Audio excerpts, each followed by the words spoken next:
ಈ ಮಹಿಳಾ ಪಾರಂಪರಿಕ ವೈದ್ಯೆ ತಮ್ಮ ತಂದೆಯಿಂದ ಈ ವಿದ್ಯೆಯನ್ನು ಕಲಿತವರಾಗಿದ್ದರು.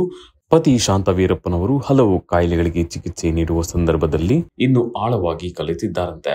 ಈಗ ಪ್ರತಿಯೊಂದು ಗಿಡಮೂಲಿಕೆಗಳ ಬಗ್ಗೆ ಅಪಾರ ಜ್ಞಾನವನ್ನು ಹೊಂದಿದ್ದಾರೆ.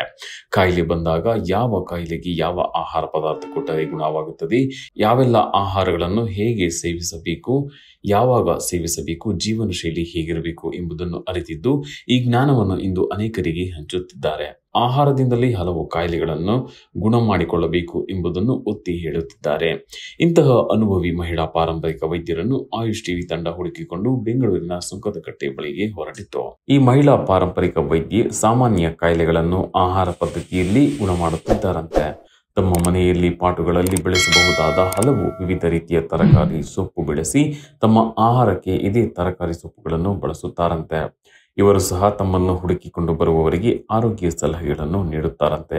ಹಾಗಾದರೆ ಈ ಮಹಿಳಾ ವೈದ್ಯೆ ಯಾರು ಗೊತ್ತಾ?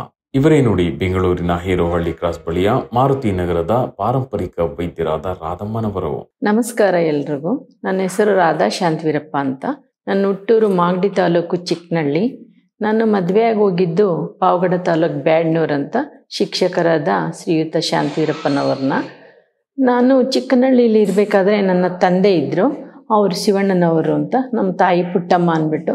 ನಮ್ಮ ತಂದೆಯವರು ಪ್ರಾಣಿಗಳಿಗೆ ಏನೇ ಕಾಯಿಲೆ ಬರಲಿ ಔಷಧಿಗಳನ್ನು ಕೊಡ್ತಿದ್ರು. ಮತ್ತು ಮನೆಯಲ್ಲಿ ನಾವು ಸಣ್ಣ ಮಕ್ಕಳಾಗಿದ್ದಾಗ ನಮಗೆ ಏನೇ ನೆಗಡಿ, ಜ್ವರ, ಕೆಮ್ಮು ಏನೇ ಬರಲಿ ಗಿಡಮೂಲಿಕೆಗಳಿಂದನೇ ಔಷಧಿಯನ್ನು ತಯಾರು ಮಾಡಿ ಕೊಡ್ತಾಯಿದ್ರು.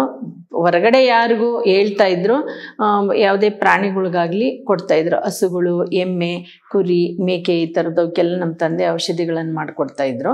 ಅದ್ರ ಜೊತೆಗೆ ನನ್ನ ಚಿಕ್ಕಂದಿನಲ್ಲೇ ನಮ್ಮ ತಂದೆನ ಕಳ್ಕೊಂಡಾದ್ಮೇಲೆ ನಾನು ಪಾವಗಡ ತಾಲೂಕಿಗೆ ಹೋಗಾದ್ಮೇಲೆ ನಮ್ಮ ಮಾವನವರು ಕಾಯಿಲೆಗಳವ್ರಿಗೆಲ್ಲ ಔಷಧಿಗಳನ್ನು ಗಿಡಮೂಲಿಕೆಗಳಿಂದ ಕೊಡ್ತಿದ್ರು. ನನಗದ್ರಿಂದ ಒಲವು ಬಂತು.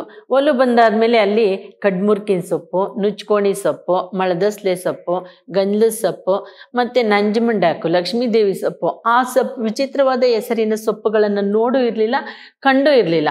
ಅವನ್ನೆಲ್ಲ ತೊಗೊಂಬಂದದ್ರಿಂದ ದಿನನಿತ್ಯದಲ್ಲಿ ಸಾಂಬಾರು, ಪಲ್ಯ ಏನೇನು ಬೇಕೋ ಎಲ್ಲ ಅದರಿಂದನೇ ತಯಾರಿಸ್ತಾ ಇದ್ರು.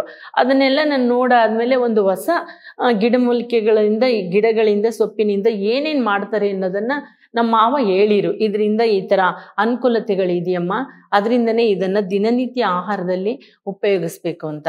ನಮ್ಮ ಮಾವ ಅವ್ರ ಜೊತೆಗೆ ನಮ್ಮ ಯಜಮಾನ್ರು ಮಾಡ್ತಾ ಇದ್ರಲ್ಲ, ನಮ್ಮ ಯಜಮಾನ್ರ ಜೊತೆಗೆ ನಾನು ಸಹ ಸಹಕಾರ ಕೊಡ್ತಾ ಇದ್ದೆ.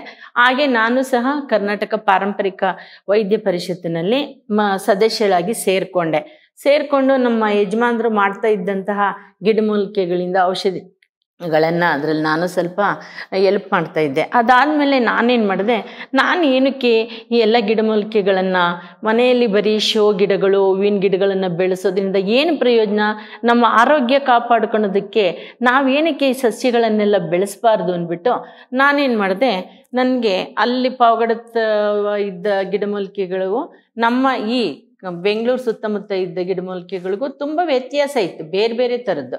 ಆಮೇಲೆ ನನಗೆ ಈಗ 25 ವರ್ಷದಿಂದ ಮಲೆನಾಡು, ಸಿರ್ಸಿ, ಹೊನ್ನಾವರ ಮತ್ತು ಭಟ್ಕಳ, ಸಾಗರ ಈ ಕಡೆ ನನಗೆ ತುಂಬ ತಿಂಗಳಲ್ಲಿ 2, 3, 4 ಸಾರಿ ಹೋಗ್ತಾ ಇದ್ದೆ.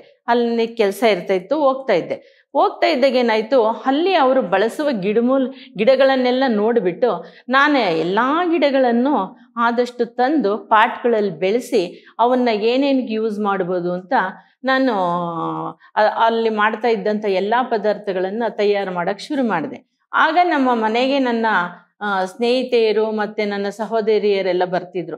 ಏನು ಕಾರೆ ಗಿಡ, ಹೊಂಗೆ ಗಿಡದ್ದು ಮತ್ತು ಏನೇನೋ ಸೊಪ್ಪುಗಳನ್ನೆಲ್ಲ ಕಳೆ ಬೆಳೆದಿರೋ ಸೊಪ್ಪುಗಳು ಇರಬೇಕೆಲ್ಲ ಹಾಕ್ಬಿಟ್ಟು ಸಾಂಬಾರು ಮಾಡಿ ಇಟ್ಬಿಡ್ತಾಳೆ ಇವಳು. ಮನೇಲಿ ಸೊಪ್ಪಿನ ಸಾರು ಅಂದರೆ ನಮ್ಮ ಮನೇಲಿ ಸೊಪ್ಪಿನ ಸಾರು ಊಟ ಮಾಡೋಕ್ಕೆ ಹೆದರುತ್ತಾ ಇದ್ರು.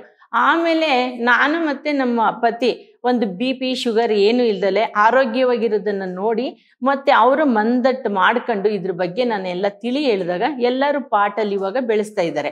ಇದು ಬಿಳಿ ಕೆಸವ ಅಂತ. ಇದು ತುರಿಕೆ ಆಗಲಿ ನೆವೆ ಆಗಲಿ ಆಗಲ್ಲ. ಇದರಲ್ಲಿ ಪತ್ರೊಡೆ ಮಾಡ್ತಾರೆ, ಮತ್ತು ಇದ್ರ ದಂಟಲ್ಲೂ ಸಹ ಹುಳಿ ಮಾಡ್ತಾರೆ, ಮತ್ತು ಮೊಸರು ಬಿಟ್ಟು ಸಾಂಬಾರು ಮಾಡ್ತಾರೆ, ಮಜ್ಜಿಗೆ ಬಿಟ್ಟು ಮಾಡ್ತಾರೆ, ಮತ್ತು ಇದರಲ್ಲಿ ಜಾಸ್ತಿ ಪತ್ರೊಡೆಗೆ ಯೂಸ್ ಮಾಡ್ತಾರೆ. ನಾವು ಇದರಲ್ಲಿ ಸೊಪ್ಪು ಹುಳಿನೂ ಮಾಡ್ತೀವಿ.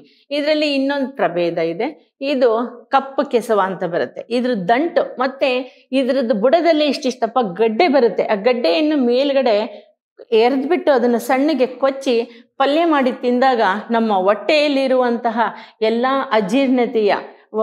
ಅಜೀರ್ಣತೆಯಿಂದ ಕೂಡಿರೋಂತಹ ಏನು ಡೆಡ್ಸ್ ಇರ್ತವೆ ಅವೆಲ್ಲ ನಮ್ಮ ಮಲದಿಂದ ಹೊರಗೆ ಹೋಗ್ತವೆ, ಮತ್ತು ಇದು ರುಚಿಕರವಾಗಿರುತ್ತೆ ಮತ್ತು ಆರೋಗ್ಯಪೂರ್ಣವಾಗಿರುತ್ತೆ.